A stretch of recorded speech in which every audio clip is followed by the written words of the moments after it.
Would you mind if you tell us a few words about our area, the Balkans and the Macedonia issue?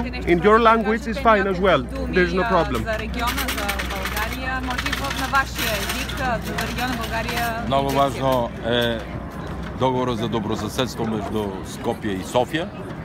Много важно е, че Ципрас и Заев подготвиха споразумение за името между Атина и Скопие и това дава една перспектива на Скопие за НАТО, Европейския съюз. Are relations between Greece and Bulgaria? Взаимоотношението между Гърция и България, как бихте коментирали? At what point are we? На каква фаза сме? Фантастично. Fantastic. Възможно най-добре. С всички политически партии и с премиера, като се започне Ципрас, с опозицията Мицотакис. Фантастично. Предайте им сърдечни поздрави от България.